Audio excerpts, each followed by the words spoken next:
This is a day for the history books. Tuesday, March 17th, 2026. What's unfolding at the Hard Rock Stadium is more than just a tennis tournament. It is a seismic event, shaking the very core of women's professional tennis. And the sport's established order is now in a full-blown panic. They are tripping over themselves, trying to comprehend a force they completely underestimated. The scene is the Miami Open, a jewel of the WTA Tour. This centerpiece of the Sunshine Double has just done the unthinkable. Every single ticket is gone, snatched up by fans who overwhelmed the system in minutes. With nothing left to sell, the box office is dark. But here's the most compelling part. It's where things get awkward for the sport's leadership. For the influencers, the planners, and the marketing executives. The world's number one isn't the reason for this historic ticket rush. It's not for the reigning champion or the decorated Grand Slam winners with their million-dollar contracts. The only reason for the sellout is a 20-year-old lefty from Quezon City, Philippines. Her name is Eala. And on Monday, March 16th, she hit world number 29. Let that sink in. It completely upends everything you thought you knew about the business of tennis.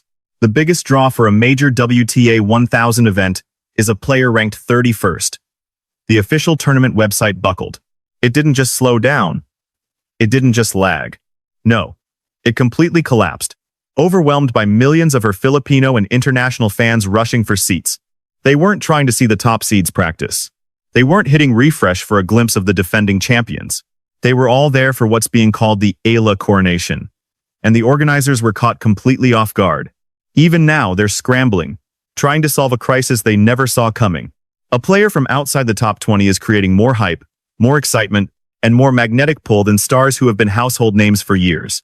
The ones on magazine covers with seven-figure deals. This is the Eala Effect, and it's reshaping tennis before our eyes. And whether the establishment likes it or not, we need to break down how this happened, because it wasn't an accident. She didn't just materialize out of nowhere, a fully formed superstar. Just 24 hours before the Miami draw, the new WTA rankings dropped and the tennis world exploded.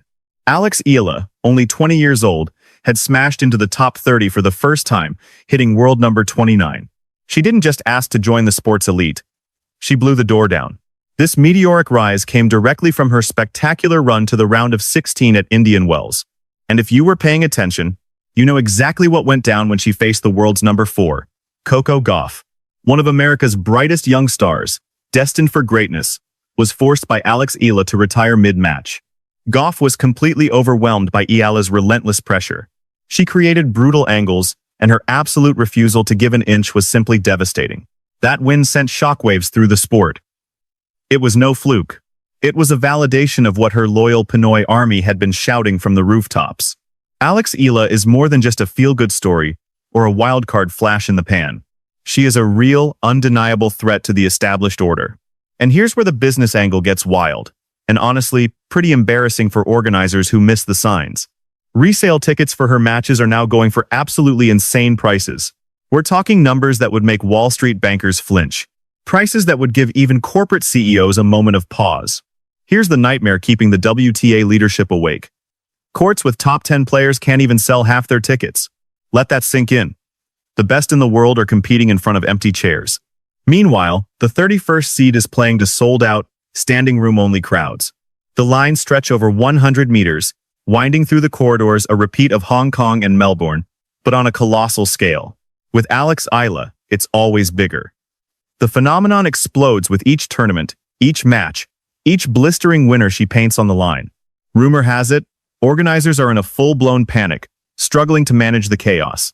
They never dreamed a rising star from the Philippines would overshadow every big name on the marquee. She was never the face of their ad campaigns.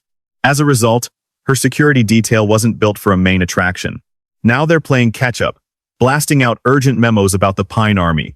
Her fiercely loyal fan base, backed by a nation of 110 million, is transforming the stadium into a Filipino home court on U.S. soil.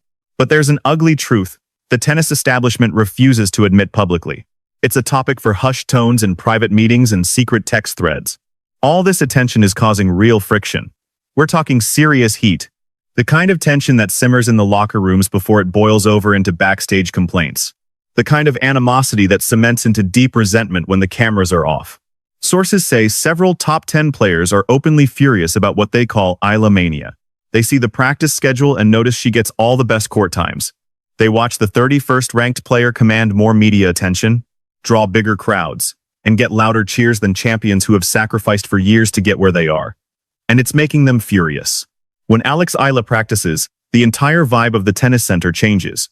The Pinoy Army creates a deafening roar that echoes through every court, down every hall, to the farthest corners of the facility. The other players can't tune it out. It is absolutely inescapable. It haunts them. It's a relentless signal that the tournament's entire focus has shifted squarely on a 20-year-old. They once dismissed a player whose name they couldn't spell 2 years ago. Aryna Sabalenka has noticed. Coco Gauff has noticed. And so has everyone else in the draw. This massive shift in fan loyalty is undeniable. For competitors who've spent years building a brand and a fan base through endless interviews and social media, watching a newcomer command, this level of devotion has to be frustrating. It has to be galling. But the biggest source of tension, the collision course everyone is waiting for, centers on one potential matchup. World number 3, Iga Swiatek, could face Alex in the third round. For anyone who follows tennis, even casually, you know the history between these two is legendary. You remember what happened just last year on these same courts, under these same lights. Back then, Eala was still an unknown, a name commentators stumbled over. She went up against Swiatek, the world number 2 and the tour's dominant force, and systematically dismantled her in straight sets. Yes, dismantled. That word isn't an exaggeration. It's not creative writing. It's a fact. Swiatek, the multi-Grand Slam champ everyone expected to coast to the title, was broken down by a lefty who wasn't intimidated by rank or reputation.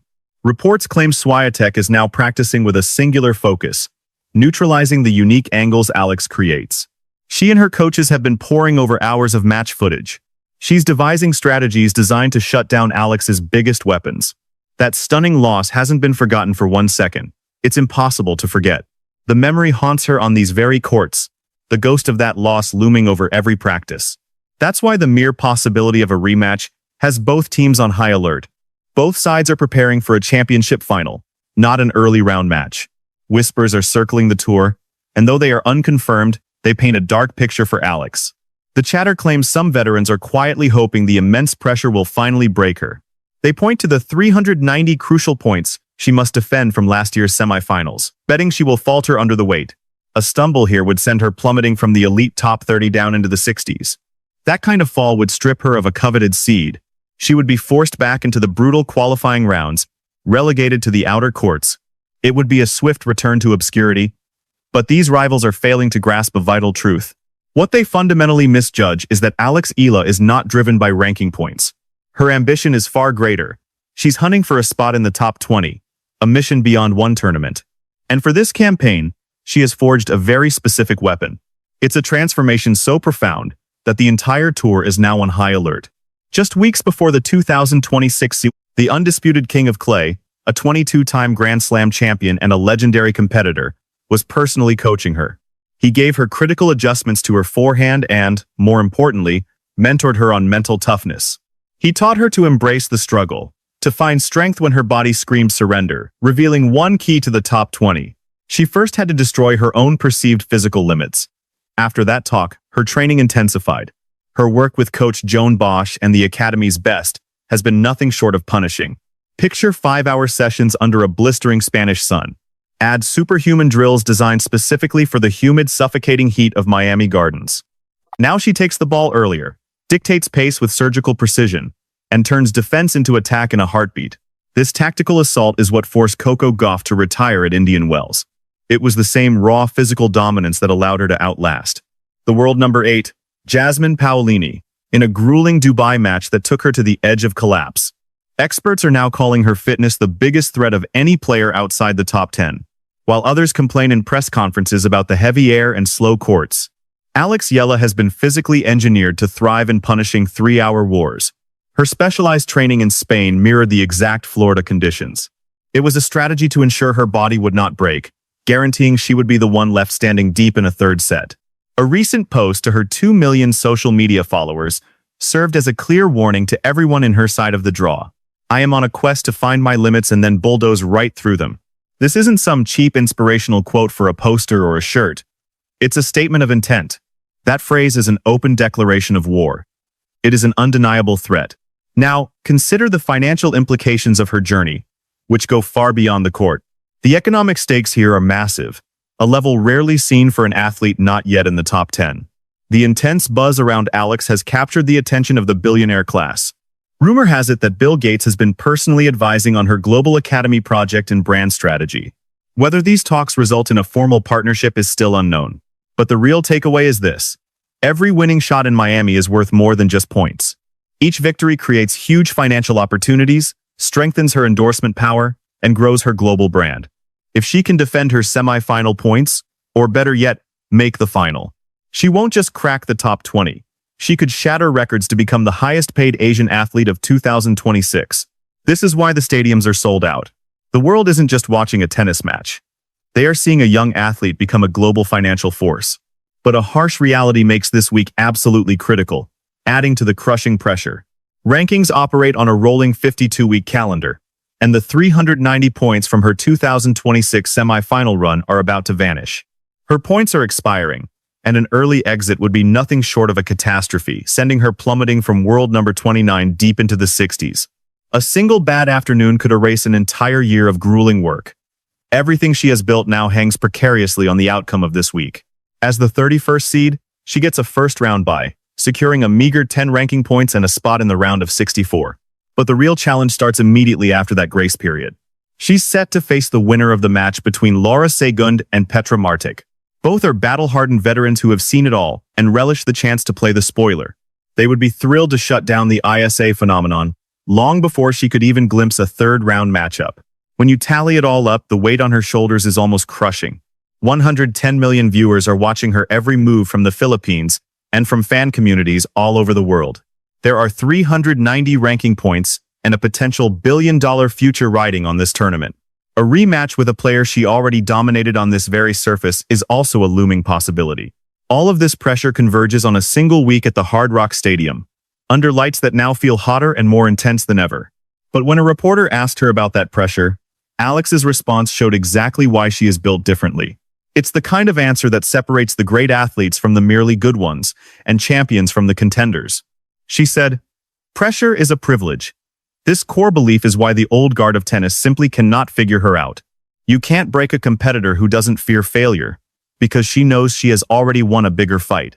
She has won the unwavering devotion of her fans, the ones who now fill the stadiums to capacity just to see her play. Her loyal Pine Army is swarming Miami in numbers that have completely overwhelmed the organizers' expectations. It's no surprise that the stadium is now sold out. This arena has become the ultimate proving ground. It's a stage where careers are either launched into the stratosphere or brought to a sudden grinding halt. At the heart of this storm is a 20-year-old phenom from the Philippines, shouldering the dreams of her entire country. She is an athlete who has been consistently underestimated, overlooked, and dismissed at every turn. The tennis establishment tried to paint her ascent as nothing more than a temporary media buzz. They wanted to file her away as a statistical anomaly, a shooting star that would burn out as soon as the next big thing arrived. But in their rush to judge, they made a critical miscalculation. They failed to factor in that Alex Eala has the backing of 110 million people who have waited generations for a champion like her.